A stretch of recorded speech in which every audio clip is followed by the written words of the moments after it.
نطلع نشوف المؤتمر الصحفي لرينيه فايلر المدير الفني للنادي الاهلي، وماذا قال بعد نهايه هذه المباراه وفوزه ب3 نقاط وتصدره لهذه المجموعه، وايضا خوان كارلوس جاريدو المدير الفني لنادي النجم وهزيمته اليوم من النادي الاهلي. نطلع نشوف هذا المؤتمر ونرجع نكمل مع حضراتكم.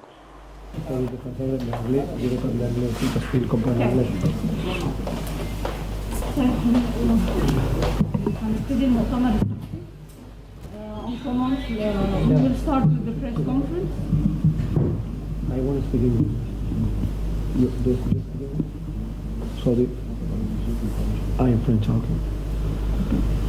So we'll start the press conference of match 125 between Al Ahly and L'Etoile of Tunisia. The result was 1-0 for the team of Al Ahly. We'll start listening from both coaches about their comments on the match, how they think the match went and the result. Okay, monsieur.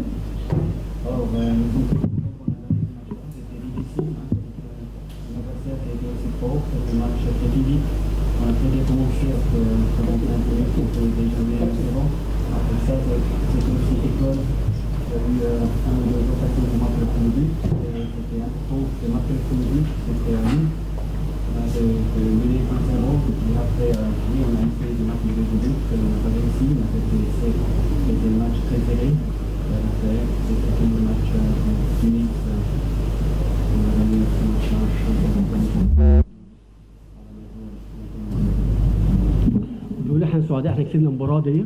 المباراه كانت قدام خصم كبير زي النجم الساحلي. الماتش كان ماتش بدني، كان فيه يعني كان حاله بدنيه بتاعت الفرقتين كانت كويسه، وكان فيه التحامات كتير. احنا الشوط الاولاني اول 45 دقيقه لعبناهم كويس وسجلنا هدف.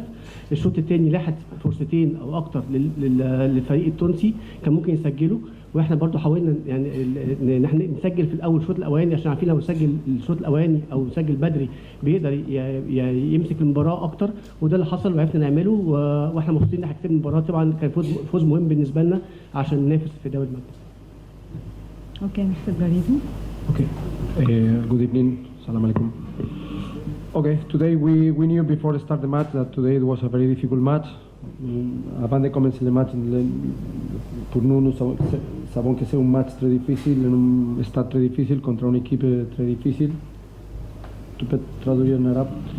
مباراة كانت صعبة قدام منافس صعب. Of course, when started the group, we knew that it's very difficult group. المجموعة كانت صعبة، تعقدت الوضعية في المجموعة. And as I said yesterday, to get the qualification is the goal. Conseguir la qualificación c'est notre objectif. هدفنا هو التأهل للدور الربع النهائي. Avant de commencer cette période, tu connais que tu peux perdre ici. C'est un résultat normal, même que l'Ahly a perdu à notre maison. كانت المباراة معقدة لأن الوضعية كانت معقدة للفرق حتى للأهلي المصري. But today I think our team Etoile, we were playing a good game. In the beginning we had, I remember 2 chances for Karim, our striker. قدمنا مردود جيد وكانت أول الفرص لكريم. But Al-Ahly made a good reaction and they have a few minutes. They made 2-3 chances and they scored the goal. وكانت ردة الفعل من الأهلي المصري وكانت فرص للتهديف. So at that moment was difficult for us because of course when we conceded the goal it was a difficult moment, and maybe Al-Ahly was at that moment much better than us in few minutes in the first half. وكانت الهجمات صعبة وكانت بعض اللحظات الصعبة في المباراة. But وفرص الأهلي كانت أكبر. But in the second half, in my opinion, our team was doing a good match. We were looking for the goal to get the draw. Nous avons joué un bon match la deuxième mi-temps pour conseguir le match nul. في الشوط الثاني قدمنا مردود أفضل بكثير من الشوط الأول، وكنا نستحق التعادل وكنا قريبين من التعادل. And in my opinion, there is a very clear penalty. Karim Aribi. Monaville a un penalty très clair pour Karim Aribi. حسب اعتقادي أنه ضربة الجزاء اللي كانت على كريم العريبي كانت صحيحة. Mais maintenant, je pense que nous devons concentrer dans les prochains matchs. Pour nous, le prochain match, c'est à conseguir la qualification, c'est notre objectif. Nous devons se concentrer dans les prochains matchs. Et aujourd'hui, utiliser, je pense que notre équipe doit construire à partir de ce match, parce que ce match, je pense que notre équipe a fait beaucoup de bonnes choses. Et le résultat, ce n'est pas un bon résultat, mais je pense que l'équipe a joué avec beaucoup de bonnes choses dans le match d'aujourd'hui et nous devons construire à partir de cette bonne chose pour le prochain match. بالنسبة لي لابد أن نبني على هذه المباراة. قدمنا مباراة طيبة، هناك أشياء إيجابية جدا لابد أن نعمل على تطويرها. أكيد لست راض على النتيجة لأنها هزيمة، والآن تركيزنا الكلي على المباراة المقبلة لأنها مباراة التأهل للدور القادم.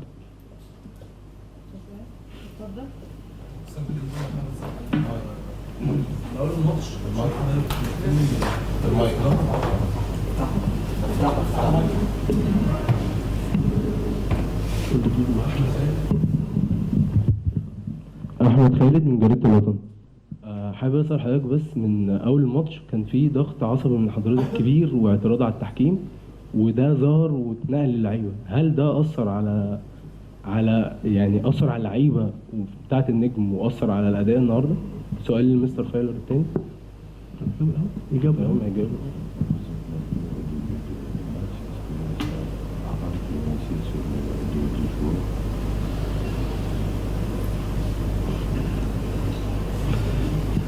Qu'est-ce que je peux dire, monsieur?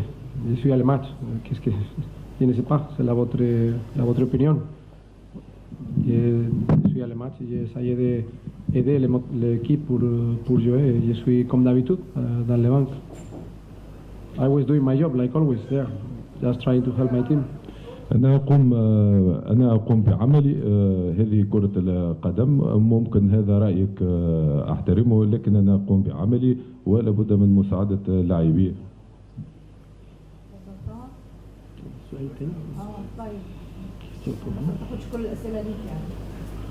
فايلر، حابب اسال حضرتك بس، شفنا قفشه لعيب دايما بيظهر في تشكيل الاهلي، شفنا غيابه النهارده حتى استبعاده من على الدكه، فهل هو الاسباب فنيه ام الاسباب طبيه؟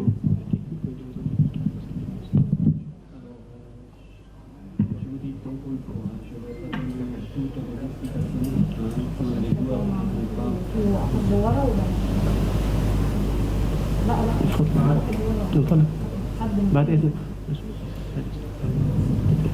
On donne tout le temps des explications aux joueurs qui jouent pas. Donc on a plusieurs joueurs, beaucoup qui font, les joueurs, on a 11 qui comptent, on a des autres qui sont bons, les autres qui sont peut-être pas sur la feuille du match, mais je ne donne pas toutes les explications. Il y a des raisons, mais c'est un joueur qui est important comme tous les autres aussi. Et nous sommes une équipe et tout le monde va tous les jours du match et on regarde tout ça. بيقول حضرتك برضه انا ما بحبش زي كل مباراه بقول نفس الكلام اللي بتسالوني عليه، لعيب بيلعب ولعيب ما بيلعبش. انا ما بحبش اوجد اعذار او اتكلم. انا عندي 11 لعيب في الملعب و7 على دكه الاحتياطي ولاعيبه بره. اللعيبه كلها عندي مهمه، وقفشه زيه زي اي لعيب تاني مهمه عندي. هيجي وقته هيلعب. اللعيبه كلها بتلعب على حسب ماتشات، مش اكيد في عذر ما لعبش عشانه، بس طبعا مش هقوله في المؤتمر الصحفي. بس ده مش معناه ان هو لعيب مش مهم او في عنده قصور. لا، هو الماتش ده مش ماتش، ممكن يبقى ماتش تاني ماتش. برحب بمستر فايلر وبهنيه النهارده على المباراه وتصدره للمجموعه، وده الوضع الطبيعي للنادي الاهلي. بالنسبه لمستر فايلر في شقين بس عايز اتكلم مع مستر فايلر فيهم. الشق الاولاني ما هي سؤال اهو. سؤال، ما هو سؤال. النقطة الأولى سياسة التدوير. يعني أوقات كتير كان الجماهير بتعتقد إن ياسر إبراهيم بعيد عن الصورة، بنشوفه النهارده بيتألق وبياخد الفرصة. مستر فايلر غير فكرة البديل والأساسي، أصبح لعيبة النادي الأهلي كلها على مستوى واحد. إزاي قدر يعمل ده في ظل تلاحم الماتشات؟ النقطة الأخيرة عايز أشيد بميكيل يانكون مدرب حراس المرمى على المستوى والفورمة اللي وصل ليها محمد الشناوي، لأن ده أمر يحسب لمستر فايلر ويحسب لمدرب حراس مرمى النادي الأهلي.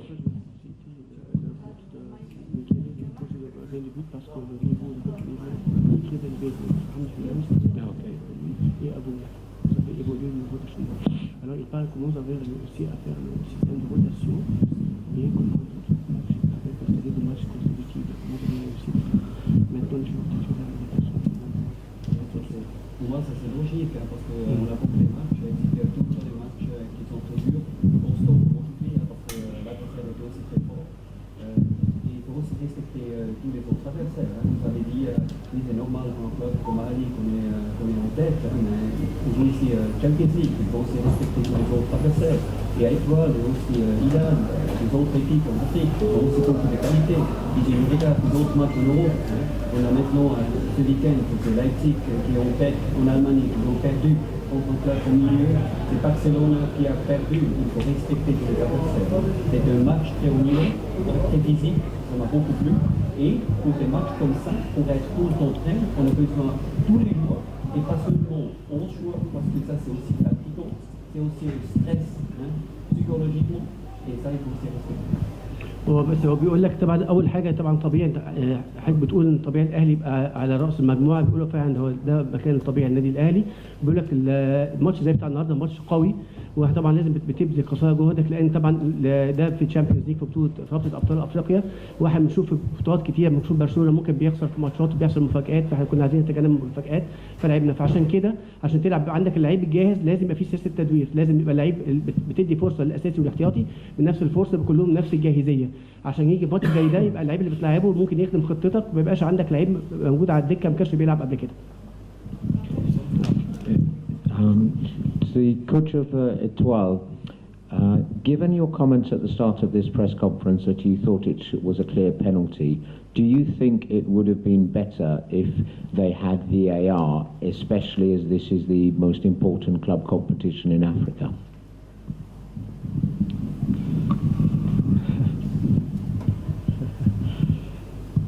What can I say? If they can use it, okay. If they cannot use it, okay. What can I say? Today, I was speaking about this action because I think it was penalty, but the match is finished and it's just a comment. Tu as compris qu'est-ce qu'il dit? Tu as compris? Il m'a fait une question, j'ai dit que je ne sais pas. Qu'est-ce qu'il peut dire? De l'utilisation, il m'a posé l'utilisation de l'EVAR. Je dis si c'est peut utiliser bien, si c'est peut pas utiliser, je parlais de la pénalité parce qu'à mon avis c'est pénalité. C'est fini le match, c'est pas, il a dit non polémique, non polémique. قال أنا عبرت عن رأيي على لقطة ضربة الجزاء وقلت أنها في اعتقادي ضربة جزاء.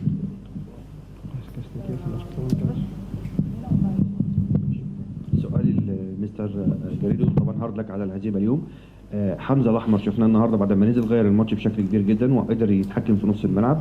ليه ما بداتش بيه خاصه انه ادى بهذا الاداء واستعداداتك للمباراه السهله جدا على الورق في بلاتينيوم. السؤال الاخر لمستر فيرا عايزين نطمن على اصابه الشناوي وهل ممكن تاثر عليه في مباراه الخرطوم ولا لا وهل في استعدادات خاصه لهذه المباراه او ترتيبات خاصه للسفر او اي حاجه خاصه ان هي مباراه هتكون صعبه جدا بعد ما سمعنا كمان ان كل جماهير الخرطوم هتكون بتحضر المباراه مجانا وهتبقى فول كاباسيتي للاستاد. شكرا.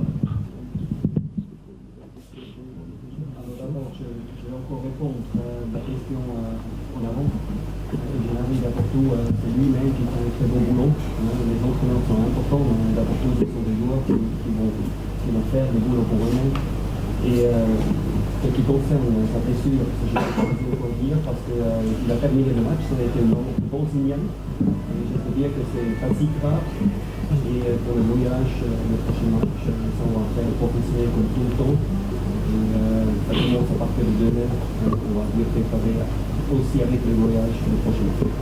هو اول حاجه وحضرتك كنت سالت سؤال وما لحقش يرد عليك شناوي وبتقول شغل ميكالي وشغله بيقول هو اللي بيعمل شغل كويس هو بيشتغل على نفسه ده اي لعيب كبير ومحترف بقدر الكابتن شناوي لازم يعمل ده ولازم يشتغل على نفسه هو بيستثمر في نفسه هو بيشتغل يعني ده ثمار شغل شناوي مع نفسه. اصابته هو لسه ما يعرفش بالظبط الاصابه شكلها ايه بس بيقول ما دام هو كمل المباراه دي علامه كويسه ان شاء الله يعني ما يبقاش فيه اصابه. بالنسبه للرحله بيقول احنا طبعا احنا لسه مش عارفين طبعا عارفين ان الرحله المفروض تبقى يعني الماتش الهلال ماتش مهم وهنحاول نرتب اللائحه بشكل احترافي بس احنا لسه ما اتكلمناش في تفاصيل الرحله هتطلع ازاي وهنروح ازاي بس بكره ان شاء الله احنا خلاص النهارده خلصنا الماتش بكره نبتدي نفكر نشوف هنعمل ايه في موضوع نرتب ترتيب السفر للسودان عشان الماتش الهلال.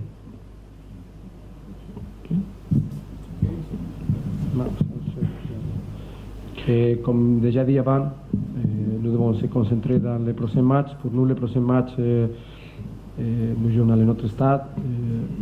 Pour nous, c'est le match pour conseguir la qualification. Je ne pense pas que c'est un match facile, mais oui, nous devons jouer avec la bonne application pour conseguir la victoire et conseguir la qualification. Alors notre objectif, c'est conseguir la qualification dans les prochains matchs. Nous devons travailler cette semaine d'une bonne manière pour arriver à ce match en la bonne condition et gagner les matchs parce que ça c'est la condition que nous besoin pour conseguir la qualification. المباراة هي ليست سهلة، المباريات كلها صعبة. المباراة القادمة لابد من العمل من الآن. في مباراة اليوم هناك أشياء إيجابية ونعمل على تطويرها، ولابد من العمل والتركيز للانتصار وتحقيق التأهل لأنها مباراة التأهل للدور القادم. طيب، هو مساء الخير. في البدايه انا عندي سؤال بس مستر ريني. طبعا الف مبروك على الفوز النهارده، واللي هو كان فوز صعب على فريق زي النجم الساحلي. بس خليني اسال حضرتك سؤال مهم، وده احنا كنا شفنا التغير اللي حصل بين الشوط الاولاني والثاني، لان فريق النجم بدا يمسك كوره اكتر، بدا ان هو يستحوذ على مساحات اكتر من الملعب، وبدات لعيبه الاهلي برغم طبعا الاداء وان هو كان اداء رجولي منهم، ولكن بدات ان في مساحات تتوجد اكتر، بدا يبقى علينا فرص اكتر. وهل قفشه كان وجوده لو كان موجود في الملعب هل ده كان هيأثر بشكل ان هو لعيب بيقدر يتحكم كصانع العاب في الملعب ولا لا؟ ده السؤال الاول.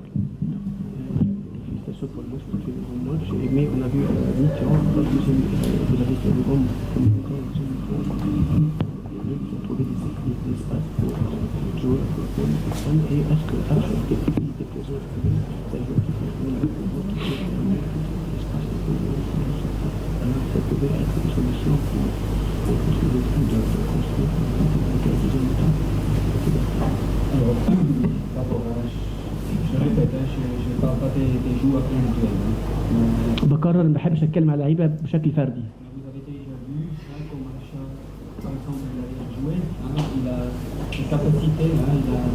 ses qualités, alors il va nous aider dans les matchs qu'il va jouer, mais je ne parle pas des joueurs qui n'ont pas joué, je parle pas اول حاجه طبعا قفشه احنا عارفين امكانياته العاليه وعارفين طريقه لعبه، لعب قبل كده ماتشات كبيره معانا وبيقدم اداء كويس. طبعا بس انا ما بحبش اتكلم اقول لو كان بيلعب كان ايه اللي هيحصل، وانا ما بحبش اصلا في المؤتمرات الصحفيه اتكلم على اللعيبه بشكل فردي، بحب اتكلم على الفريق بشكل جماعي. le match, aujourd'hui on a mené 2-0 et on arrive à la ligue parce que l'adversaire est sorti pour égaliser, on va tout essayer pour égaliser le résultat, c'est clair, on va pousser pour essayer de marquer le but pour l'égalisation, et ça c'est aussi normal. De temps en temps on a des mi-temps un peu plus forts, plus offensifs, on a des mi-temps peut-être un peu plus défensifs, mais ça c'est aussi grâce à la طبعا بيقولوا حضرتك طبعا بالنسبه للشوط الثاني المستوى اتغير. طبعا ده في معطيات بتحصل حسب سير المباراه، في ده ماتش زي ما حضرتك تفضلت وقلت ده فريق قوي واحنا بنلعب قدام فرقه كبيره مش فرقه صغيره، فطبيعي ان بيحاولوا يضغطونا عشان يحاولوا يتعادلوا ويرجعوا حتى بنقطه من الماتش.